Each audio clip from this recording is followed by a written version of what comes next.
My walk is 4 gates to here. Get out at 12:50. So if we go a little bit over, right? It's already a 10-minute walk. So engineering. All right, everybody, let's get started. Welcome to Lecture 2 here in Geomatics. A couple of logistical updates. So, attendance grades. So I uploaded the attendance grades from the previous lecture. I still have a fair amount of work I need to do in setting everything up on the Blackboard side of things. Because as you recall, they only merged our Blackboard course shells. It was only on Monday that was done. So, like unlike my previous course, I had already had everything set up. But this week, I'm just trying to find time in the middle of everything else to do it. It's a little bit of a hectic week, to say the least.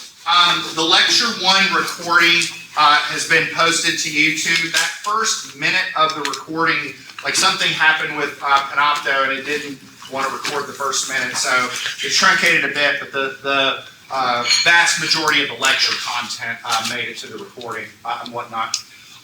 So your first homework assignment is going to be assigned today. My goal with whenever I assign homeworks on Wednesdays will probably be to assign them such that they are visible on Blackboard after lab, so that like everybody can start it at the same time. Some of you have Wednesday lab, some of you have Thursday lab. So I figure if I start it after Wednesday lab, then everybody sees it at the same time. I'll usually have them posted by 5. Today I said 5:30 because I'll probably make some slight tweaks and whatnot. One thing I'll mention about lab this week, so this is for some of you today, for some of you tomorrow, the lab exercise this week is completed in lab, so there won't be any like lab assignments after this, so it's just an in-lab exercise. The only other thing I'll mention before we get right into it is not only has the Blackboard course shell been merged, but the Teams channel has been merged as well. So if everybody logs into Microsoft Teams, everybody here should be added to a team for the class. There's a compass logo, so north, south, west, east kind of makes sense for mapping and whatnot. If you go to the Teams channel and then click Class Notebook on the top, you will open the class notebook for the class. There are sections for you all to be able to take notes inside the notebook if you would like. You don't have to. You can do it if you want. But if you navigate to the content library section of that notebook, you'll see all of the examples that we do on the whiteboard, as it were. In fact, we're going to do that today. It's probably not totally necessary, but I kind of want to do it just to make sure that everybody can access it. Because we'll be doing that later on for azimuths and bearings, leveling, traversing, curves, things like that. I'll try and retain most of those computations inside that notebook. Any other big ticket questions before we get started? Okay. All right. So today's lecture is going to be about, it's going to be just about some of the background material in the course. I do think that you all have probably seen this in some context or another. For example, how many of you are in chemistry right now? So this is probably, if it hasn't already been discussed in there, it's going to get discussed real quick. You've probably seen it in some other courses as well, but I do want to present it in a somewhat fresh fashion just to make sure that everybody's on the same page. So what we're going to be talking about are units. We are civil engineers, so we are predominantly going to operate in US units, so feet as opposed to meters. For most of what we do in surveying computations, in land surveying computations, I'll say the units don't really matter all that much. Like, if you were doing a differential level, whether it was in feet or meters, you do the calculations the same way. But you do need to understand what unit system you're operating on for a number of different reasons, and you'll understand that as the semester progresses. If I turn the remote on. So we are going to talk about SI just a little bit, but we're going to talk about unit conversions, and I also want to spend some time talking about angular measurements. Everybody in here should have had engineering computation, so some of this you'll have seen in there as well. So I do want to mention briefly SI units. We do use SI units in some contexts related to land surveying, but I'll level with you, not many. Our main purpose in the course for using SI units is just to make sure that you all are comfortable with unit conversions. After this, we're totally going to be living in US unit land in feet. Okay, so I just want to make sure that that's clear. Speaking of, when it comes to US units and feet, a couple things about this. One of the things that's probably worth mentioning, even though I'm nitpicking a little bit, there actually is a little bit of a different standard when it comes to what is considered a foot. We, ever since 1959, are using just the standard foot. Before that, there was actually a US survey foot that was very slightly different. But the long story short for you all in this class is that you need to be familiar with the conversion factor between feet and meters, which is that 1 foot is 0.3048 meters. That's probably one of the most critical unit conversions that you'll need. Like I said, I know that everybody's done unit conversions in ENGR 111, but again, I think you'll find that this part's pretty basic. I would argue that for students first getting introduced into the land of surveying, what takes a little more getting used to is the fact that land surveyors do not primarily deal in feet and inches, they deal in just feet, okay? Particularly in decimal feet. So you all are probably used to 12 inches in a foot. Well, what we will do is express things on just in feet. So instead of it being 53 feet 6 inches, we'll think of it as 53.5 feet, okay? In fact, you'll notice in a lot of our measurement devices, they're actually graduated that way. So you'll see instead of feet and inches, a lot of the devices we'll use in here will be in tenths of a feet. So like you'll look at the inches and you go, that looks bigger. Well, it's not an inch, it's a tenth of a foot, and those aren't the same thing. And thinking in tenths of a feet as opposed to inches, I think is probably the one thing that takes a little getting used to. I honestly think that this part, the actual math conversion, is easier, as it were, is the easy part.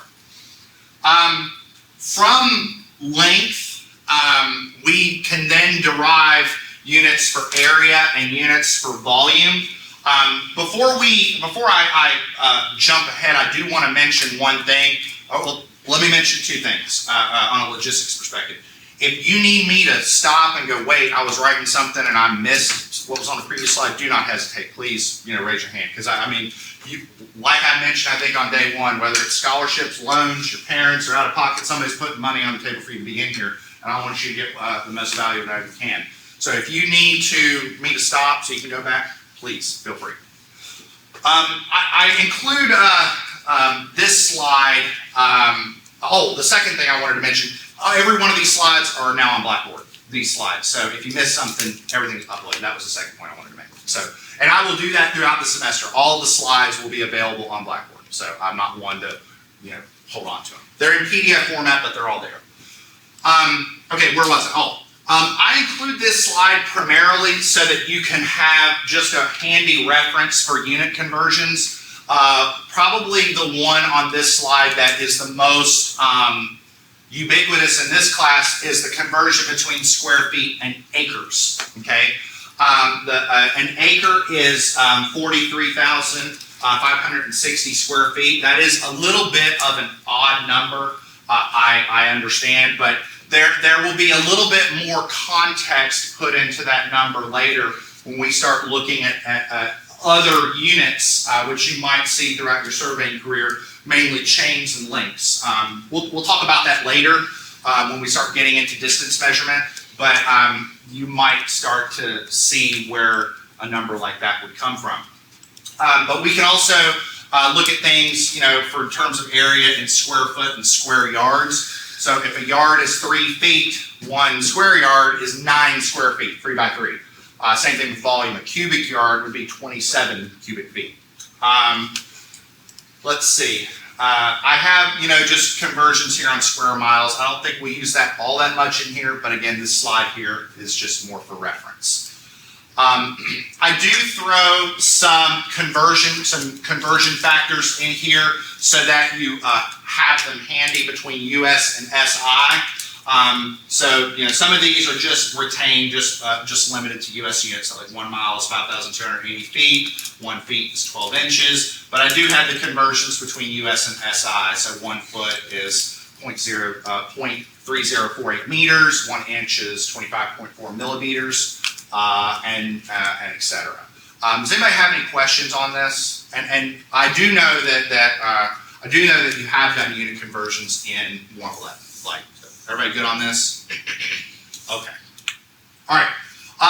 One thing I want to mention, at least somewhat explicitly right now, is if you recall in our first lecture, I said that this science is really the measurement of distances and angles. And so we probably ought to talk about angles. This is something that blends the line or bleeds the line between US and SI units. They're kind of the same. We have 2 different ways of commonly measuring or referencing angles, and one of those is through decimal degrees. So just make sure we're all on the same page. A degree is 1/360th of a circle. So if I wanted to express an angle, I might say 56.5 degrees. That would just be in a decimal degrees fashion. The other system, I always have a difficult time pronouncing this, is the sexagesimal system. I never use that word. Instead, I just use the term degrees, minutes, seconds. That is the, I would say, much more common means of expressing angles, particularly in mapping and land surveying contexts. Just to make sure we're all on the same page, has everybody heard of degrees, minutes, seconds before? I believe you should have seen that in 111. If you have not, so a degrees, minutes, seconds context, what that does is it expresses angles with more specificity. So what we would do is take a degree, and within a single degree, we can make 60 divisions and say each one of those divisions is a minute. So there are 60 minutes within a single degree. And within each one of those minutes, there are 60 seconds, okay? So there's 3,600 seconds in 1 degree. And so what we can do is say that instead of saying 56.5 degrees, we could say 56 degrees, 30 minutes, okay? And later on, we're going to see azimuths and bearings that are going to be like we'll see bearings that'll be like north, 25 degrees, 14 minutes, 57 seconds west, okay? And we'll learn later on what that means, but essentially it's a way of referencing orientation. And so we would start north and turn so many degrees, minutes, seconds west, and that would be the orientation in which we're referencing. And so how to deal with azimuths and bearings and how they relate to traverses and boundary surveys and whatnot is going to be a big topic of us for later. One other point that I think is worth mentioning now, won't really have much of an impact on your first homework assignment, but it will matter a little later, is how we name angles or angular notation. And so here I have these 2 line segments, BA and AC, are both they're the same, it's the same segments on the top and bottom image, but the question is, which angle am I referencing? And so on the top, BAC starts at B, A is the point of the angle, and then we turn to C, whereas CAB, here's the line, and we turn to B. So just to pop quiz, make sure everybody's on the same page. If I were to add the angular measurement of BAC and CAB, what would I get? There we go. Everybody's not there, so it's not too bad. We use that notation to ensure that we are referencing angles commonly. And later on, you will, when we start talking about azimuths and bearings, we'll see references to things like angles to the right. And so when we set up our instruments, we will take a sight and then turn the instrument to the right, and whatever that angle is, that's the angle that we're talking about. I don't want to get too far into the weeds on that because we have specific lectures devoted to azimuths and bearings. I just want to mention that as something that we will see later. If you have your Casio FX115 with you, you will notice that on that calculator, there is a button that looks like this, and it is the means by which you can quickly compute things according to the sexagesimal system or the degrees, minutes, seconds format. So if you wanted to add 2 degrees, 20 minutes, 30 seconds to 39 minutes, 30 seconds, what you would do is you would enter 2, 20, 30, and after each one of those numbers, hit that button, and then that tells the calculator that's degrees, minutes, seconds. And then for just 39 minutes and 30 seconds, you would do 0, 39, 30.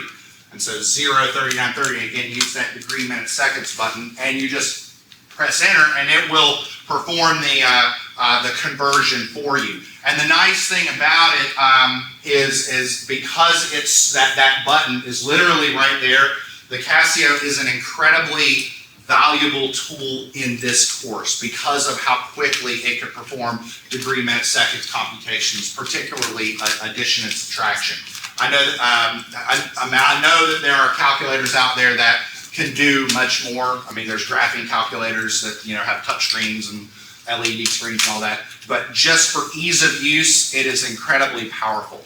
So I have a couple of here in the slides. I have a couple of practice problems for you. So this one, my thought behind this is on this one. What I can do is I can say, okay, here's the step-by-step buttons that you would enter to actually do this problem, and then here's a couple practice problems. So if you like, I won't hover on this too long, but the idea is if you wanted to try this out, I would try it out on these, and if you get the correct answer, then there you go. And those calculations we'll be doing them a lot more when we get into to azimuths and bearing land. Any questions on this?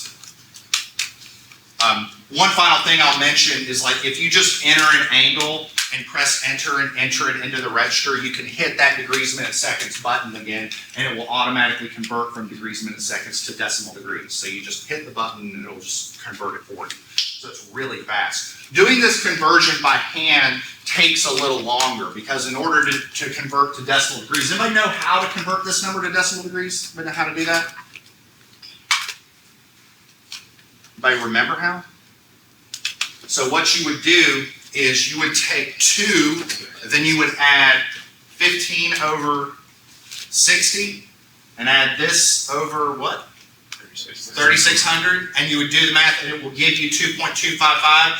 Or what you can do is just enter this into the calculator and just hit that button again. It'll do it for you. I'm all about making things easier, so it makes things easier, I promise. Okay, any questions about that? And I am one, please, if you got questions, ask. I have learned through a great many times in front of a classroom that if you have a question, chances are somebody else has it too, so don't be shy. Everybody good? Okay, significant figures. I know everybody's seen this at some point, right? So this should be a review. If it's not, that's okay. That's why I'm going through this. I want to make sure that we're all on the same page. Okay. So significant figures basically is just a system of expressing values such that the accuracy and precision is maintained at a relative constant basis. So remember the rules for what numbers are considered significant. So first off, any digit that is not a 0 is significant. Any 0 that is between non-zero terms is significant, and trailing zeros are significant. So if I wanted to express something with 2 significant figures, I could say 24, I could say 2.4, I could say 0.24, 0.0024, or 0.020. In this case, that would be significant, and the trailing 0 would be significant. And so these are some examples of 3 significant figures, 4 significant figures. There we go. The reason I mention that is because we are going to have instances in the course where you're going to be observing values, and you need to understand what the significance of those observations are. And probably the most classic case of this in this course is when we perform a differential level. So when we perform the differential level, the way the graduations are, there is one graduation where you're just going to have to quote unquote call the ball, okay? So what do I mean by that? So let's say I've got a tape measure right here, and so this is in tenths or hundredths of a foot, right? So if I wanted to have a measurement right here, what would I call it? Well, it's 75 foot. What's the decimal? So it's 0.2. So I know it's 75.1, 75.2, 75.3. So I know it's going to be 75.2 something, right? So 75.2, so this is 0.21, 0.22, 23, 24, 25, 26, 27, or 28. Okay, well, hold on. Let's see. So this tick right here, that's 75.27. This tick right here is 75.28. So the line's here. So what do I call it? Well, what I would probably do is look at that and say that's 75.275. That's probably what I would do. Say it's about in the middle. And that is about as much significance as you can express in an observed value. So if I read the slide directly, it says the number of significant figures in any observed value includes the positive certain digits plus one and only one that's estimated or rounded off. So that's what this is saying. So if I were to observe this, I'd say 75.275, and I can't be any more certain than that in that observation. Does that make sense? Okay, and don't worry, when we start doing differential leveling here in the not too distant future, you'll see what I mean when you actually start performing it and where that comes into the calling the ball, as it were. Okay. One of the classical problems with significant figures when you're just expressing raw data is that zeros at the end of the integer can cause a little bit of confusion as to what may or may not be significant. So for example, if you had a value like 2400, are those zeros significant or not? And what would really get confusing with a number like 2400 is how would you express 2400 to 3 significant digits? Like, do you count this zero significant? Is it not? And the best way of getting around that is to express quantities in scientific notation. So scientific notation, you have your index term, which is between 1 and just before 10, like 9.999, and then times 10 to some quantity. So we can take 2400 and in a systematic fashion express that in 2 significant figures, 3 significant figures, 4 significant figures, and all of the ambiguity regarding what's significant and what's not is all removed. Again, this is something everybody's seen before, am I right? Okay, good. I want to make sure. I want to make sure if I'm showing something here that you've seen before. If you haven't, don't hesitate. I want to make sure that we're all on the same page. There's nothing to be embarrassed about there. Okay. Let's talk about rules in dealing with significant figures. So when you're dealing with significant figures, first off, we have to look at addition and subtraction.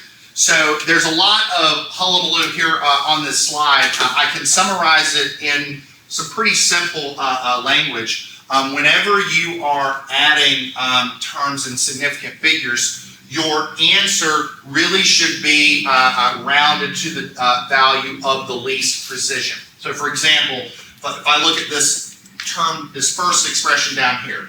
So I have a term here that is expressed to the 10,000ths of a decimal point. This one to the hundredths. This is to the tenths, right? So I add all the terms. This is what the calculator spits out, but what's my answer in a significant figures context? It's down to the whatever is the least precise term. So if I have 10,000ths, hundredths, and tenths, I express my answer according to the tenths because it's the one term that I can be the most certain about. Same rule applies with subtraction. This is a whole number. This is to the tenths. Here's my answer. Round to the whole number. We'll talk about rounding here in a bit. Multiplication and division. In order to keep things simple there, what we do is anytime we're multiplying or dividing, we just take our terms, multiply them, and then just express to the least number of significant digits. This has 5, this has 3, round to 3. This has 5, this has 2, round to 2. So, and again, I don't want to go too fast. Has everybody seen this stuff before? Okay, good. And again, don't hesitate if you haven't seen it. So I want to make sure you're you're getting your money's worth. Okay. Whenever you're doing these computations and you then have to round off, you then need to have some process by which to round. Okay. So here's the way I describe it. If you've got anything that's so this slide is basically going to express this the same way that I do it, which is that if your trailing digit is 1 through 4, round down. If it's 6 through 9, you're essentially rounding up. If it's 5, what you're doing is looking at the next digit. If it's even, round down. Odd, round up. I feel like you all have done that before. That might be slightly different than what you're doing maybe in chemistry or physics or something like that. But in the end, I think that'll be, I think that's pretty straightforward. One thing I will say about significant digits in general, there are some contexts in here, and I'll be honest with you, there are some contexts where I don't want to say significant digits don't really matter very much, but the issues behind them sort of get washed away. So like a good example is if you're performing a survey with a total station, well, it's recording the data all to the same precision. So there's no real issue with mixing data. Now that doesn't mean that aren't times that happens, and so you just have to keep this stuff in mind. Any questions? Okay. So when you're dealing in significant figures and you're starting to mix topics like unit conversions, you kind of have to like handle that appropriately. And the way that we handle that is if you had a term that started with, I don't know, 5 significant digits and you perform a unit conversion, you sort of assume those unit conversions are constant. So if it started with 5 significant figures and you do a unit conversion, the answer should be in 5 significant figures. And so usually if you're doing like feet to meters, that's pretty easy. So if you had feet and it was in 4 significant figures, convert it to meters, express the answer in 4 significant figures. That's pretty easy. Probably the trickiest one is if you're doing something like converting feet to meters, but it's in a fractional format. Like, how do you handle that? Well, the way that we handle it is we say, okay, here's 178 feet and 6 3/8 inches. So here's what we end up doing. We take 178 feet and 6 3/8 inches and ask how many eighths that is. And the reason we convert it to eighths is because that's the most precise term that we have. So how do we convert that? Well, so that's a typo. That should be 3. Change that. Oops. That should be 3. I was joking in my last class that Marshall University policy says I'm allowed 7 mistakes per semester, but I'm the one that keeps track of the mistakes, so it's a corrupt system. I'm sorry. Again, dad jokes. You're just going to have to get used to them. So, all right. So, how do I convert 178 feet and 6 3/8 inches to eighths? Well, I've got 3/8. What about the 6 inches? Well, if I have 6 inches, how many eighths is that? At 6 inches, it's 48 eighths, right? So what I'll do is I'll multiply that by 8. What about the 178 feet? Well, 178 feet, if I multiply that by 12, that'll tell me how many inches I've got. And if I multiply it by 8, that'll tell me how many eighths I got. Does that make sense? So check that out. So 178 feet times 12 times 8 plus 6 times 8 plus 3. Check that out and you get this, 17,139. That has 5 significant figures. So when I do my unit conversion to get that to meters, I express it in 5 significant figures. That's probably the trickiest one. The others, again, like if you have feet and it's in 6 significant figures, convert it to meters, that answer is in 6 significant figures. Does that make sense? All right. Okay. All right. So one of the things that we will see, as I mentioned a little bit ago, when we start using some of our instruments like a total station, a lot of times the measurements are all going to be reported to the same precision.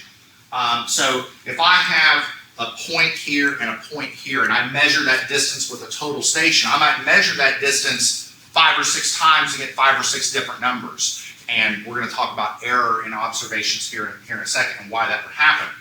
Well, if all of my measurements were accurate to the 10th place and I want an average of those measurements, I would report that to the 10th place. So here I've got, let's say I've got segment 1 and segment 2. And let's say I've measured those distances 3 different times, okay? So here's segment 1, 1, 2, and 3. I average those. Now you all know how math works. You know, if I've got 3 observations, I might do this and I might get 0.33333, you know, repeating. Same thing here, I've got 23.73 repeating.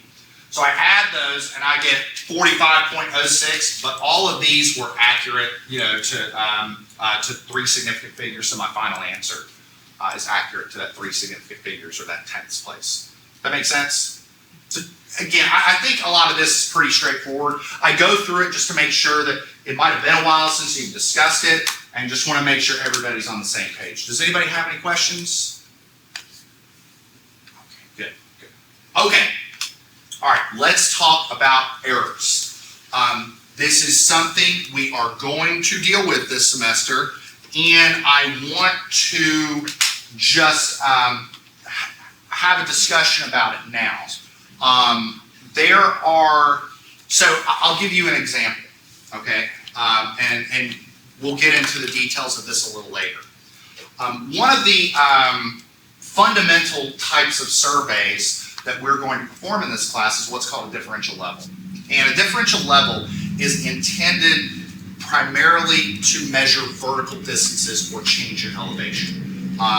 You see them used all the time in construction, in assessing elevations and things like that. So one job that I used to, the firm I used to work at, there was a bank in town that the floor slab was settling. It was, so y'all know what I mean by settling, that was slowly sinking and whatnot. And so what we would do is we would periodically go in and measure the elevation. But we didn't need, in order to do that, that's a very quick job if you know how to perform a differential level, because all you're doing is measuring the change in elevation. And so that's one of the tasks that we're going to learn how to do.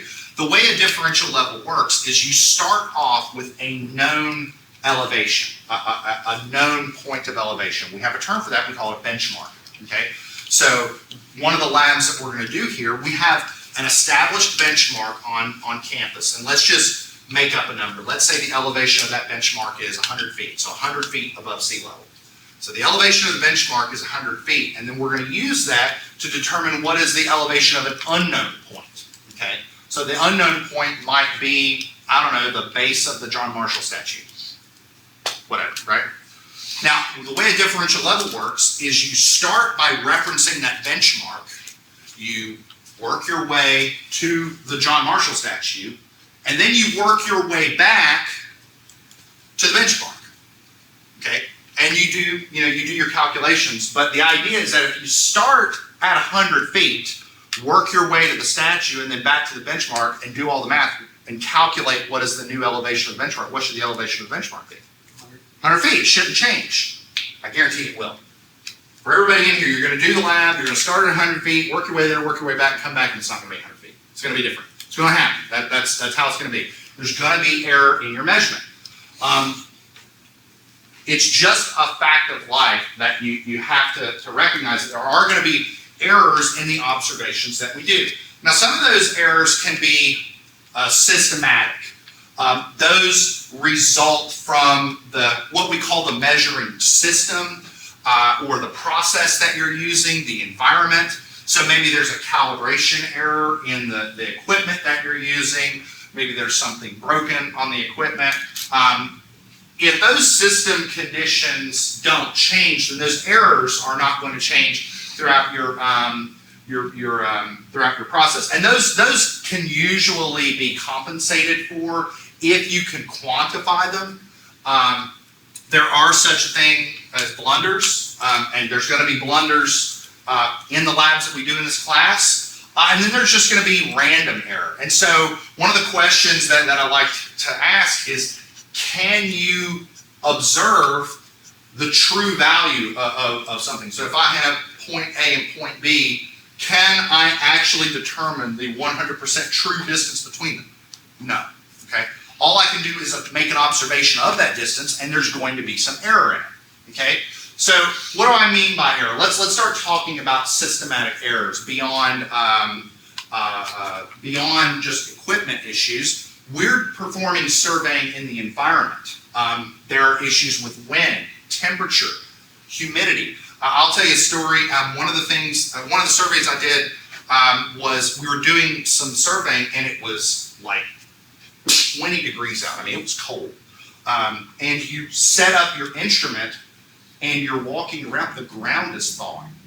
And the instrument has to be level, right? So if you're walking around and there's temperature variation, we were using a total station, which I mentioned the term total station. We're going to have a formal introduction of that later, but essentially it is an electronic distance measuring device that will measure both distances and angles. We'd be taking measurements, and then 20 minutes later the instrument would say out of level, because after a while it just went out of level, so you'd have to reset up, you know. So that's just an example of something that can happen in the real world. So these variations exist. I mean, you do perform a survey today, and then 3 months from now, it's different environmental conditions. You can get different answers. What about instrument error? Again, you know, maybe the instrument isn't as high quality as it could be. I mean, you know, the old adage, you get what you pay for. There could be, you know, a calibration error. I mean, a lot of this can be reduced through, you know, proper procedure. Like, are you regularly getting your equipment serviced, checking it before you're using it, that it's operating the way it should. But some of this you can't. I mean, as you use your instrument, there's going to be wear and tear. There's going to be friction that causes the device to wear down. It just is what it is. You can't avoid it. Let's talk about human errors. They don't happen ever. Never. That never happens. But in all seriousness, there are errors that are going to happen, and they are going to cause variability in the data that you collect. So one of the requirements of a differential level is there's going to be one person running the instrument, and then there's going to be another person holding what's called a leveling rod. And it's basically a graduated rod that you can measure elevations. You have to hold that thing level. If you're holding it like this a little bit or tilt it a little bit, there you go. Your data's going to be off. It's not to say it can't be corrected, but it's going to be off. Maybe the crosshairs aren't perfectly aligned. Maybe you just accidentally read the wrong value. Maybe the instrument itself isn't level. Right? All those things are going to lead to differences in your observations. So how do you get around that? Well, you can't eliminate error totally, but you can reduce it a little bit. And one of the ways of reducing it is to make the observation again. Repeat the process, right? Like that old adage in science, like you perform an experiment, that experiment should be able to be repeated. You should be able to do it again and get similar results. A couple things that are worth mentioning though about this. So let's say you are performing a survey and you record data, and then you realize, oh, that data point was wrong. I need to remeasure it. Ooh, I had a decimal point off, or I transposed some digits. Do not ever erase your field notes. Don't erase them. Cross through them and write over them. How many of you have ever been in a chemistry lab or a biology lab or a physics lab and you've been told this before? This is a fundamental premise of science and engineering. Now, the answer that the scientists will give you is that it is improper and unethical to adjust your lab notes in that fashion, and that is still true in our world, but there is an added issue with modifying your field notes in that fashion. We live in a fairly litigious society. Do you know what I mean by that word? You get sued. We are in the United States of America where lawsuits happen all the time, okay? You have two neighbors, can't stand one another, they build a grudge fence. That's when they build a fence, to split each other's property. Then somebody says, oh, you encroached, right? So there's a lawsuit, right? They bring in a surveyor, and here you are with erased field notes. That's not good. So don't do that. You can cross out, like crossing out is fine.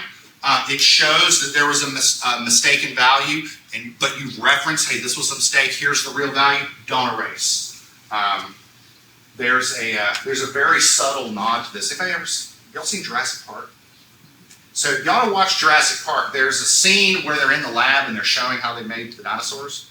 And it's very subtle, but the scientist who's talking about the process, he's sitting there erasing his notes. And I don't know if you remember that movie, but things don't go well at that park. It's pretty bad. It's just a little subtle nod that things are kind of messed up there. So, okay. Now, if you have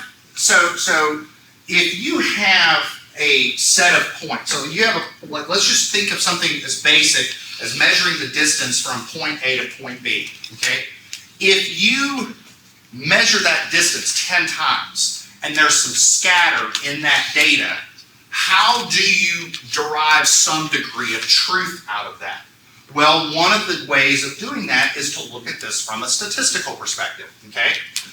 If I had 10 measurements and they're all slightly different, what is the most probable value? What would I bank on being the most probable distance between those points? Would be the average, right? Or the mean, right?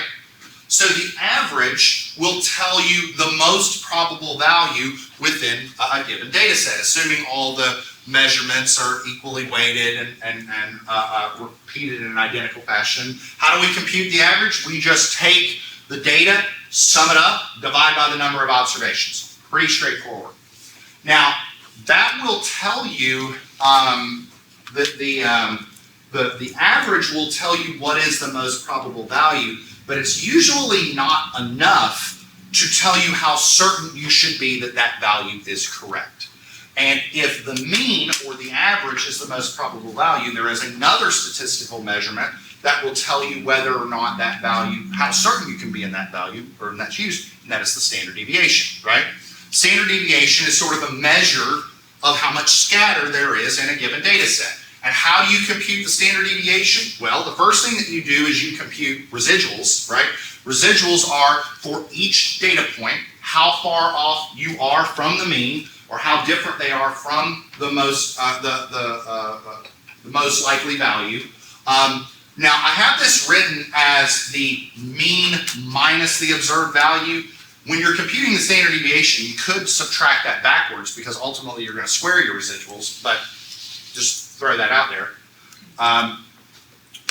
And then from those residuals, we can compute the standard deviation. And again, the standard deviation is sort of a statistical measure of dispersion, or how much scatter there is in a given data set. So if I gave you 10 data points, and those data points were all equal, and we computed the standard deviation would be 0, right? Because there's no scatter, there's no dispersion between those data points. If those data points are really close together, or really close to the mean, then the standard deviation is very small, which is usually what we prefer.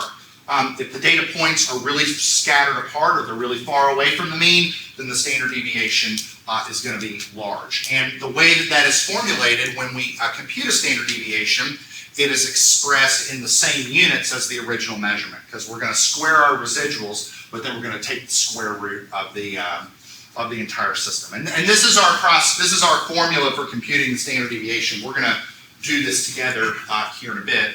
But basically, we take the sum of our squared residuals, we divide it by the number of observations minus 1, take the square root, and that's our standard observation, or that's our standard deviation. And I think that the best way of going through this is to do an example together. So we are going to do a standard deviation calculation together. I know that a lot of you are writing this down, so I'm making sure that we have time to do that. The main thing that is worth mentioning is that when you're computing the standard deviation, you square your residuals, then you sum them. You don't sum them then square them, you'll get a different answer. So compute the residuals, square each one, then sum it, okay? All right. Any questions? Okay. So what I want to do is I want to compute the standard deviation. I'm going to pull my notebook up here because this is my last slide. So I'm going to compute the standard deviation of the following data set. And so I also made sure to put this formula up here so that we would have it for reference. So we're going to compute the standard deviation. I've got 7 numbers here.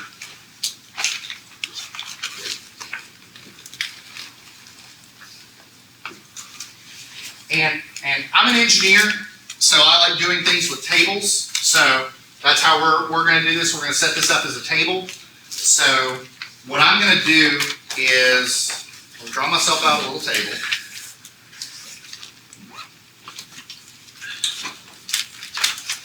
See how we're doing on time. Oh, this is perfect. Good. Perfect. Okay. So first thing we're going to do is write down our observations. So what do we have? We have 20, 23, 22, 22, 26, 27. I'm going to make this a little bigger. 21.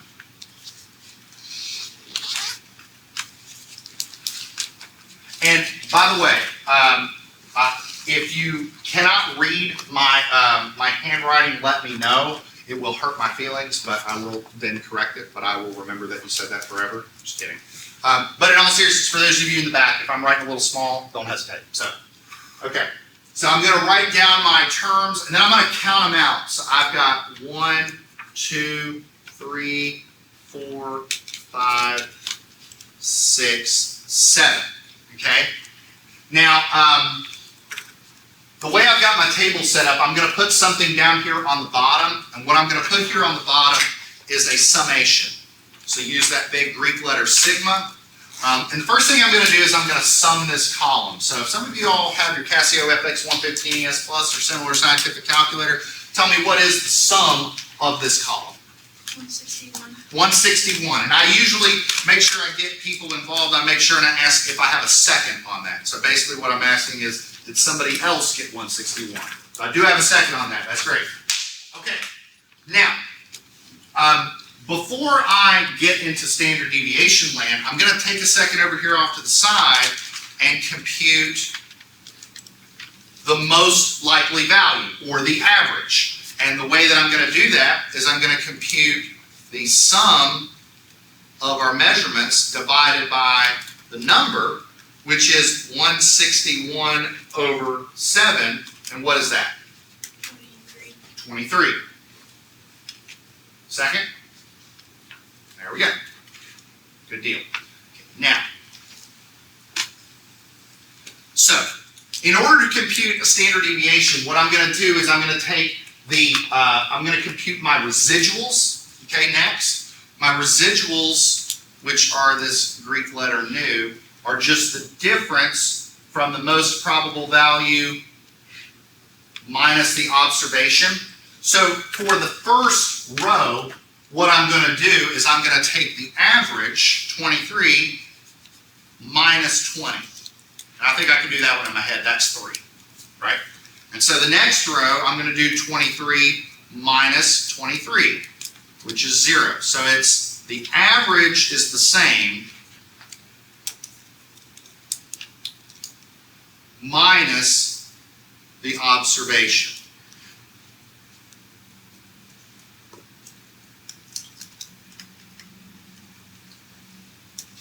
And so this is 1, 1, minus 3, minus 4, 2. And if we wanted 3, 4, 5, 7, negative 7, sum those up, we get 0. Now, I'm not really interested in summing the residuals. Remember, I'm interested in summing the residuals squared. Okay? So I'm going to take each one of these terms and square it. So 3 squared is 9. 0 squared is 0. Ooh, I do better now. The negative 3 squared is 9.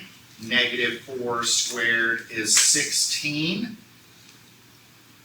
Again, this is one of the reasons why I said sometimes I'll admit that I do this subtraction backwards because it doesn't matter. You're going to square the term anyways, right? So let's see if I can do this in my head. 9, 10, 11, 20, 40. Did I get this right? If I sum this column, do I get 40? Yes. Okay. All right, so this is 40. So therefore, and so just so you're aware, if you've never seen this before, if you ever see 3 dots like a triangle, that's just shorthand for therefore. So therefore, our standard deviation, this term sigma, is the square root of the sum of our residual squared over n minus 1, which is just the square root of 40 over 6. And I'll show you all in lab this week how to do this in Excel.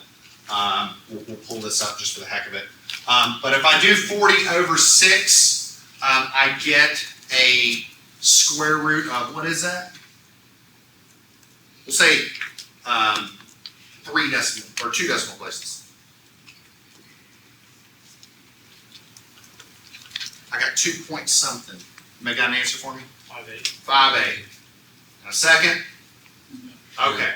So there's our standard deviation. So we'll say standard deviation is 2.58 if we wanted to express that in 2 significant figures. 2.6.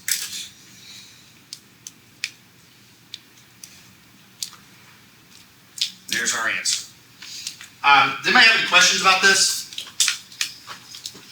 I think if you understood today's lecture and understood this, I think this homework is going to be a breeze. Any questions? For those of you in lab today, we'll take a few minutes. We're going to meet in 2241 over here, but we'll start at 2 o'clock. So if you need to take a break, that's fine. For everybody else, I will see you all on Thursday.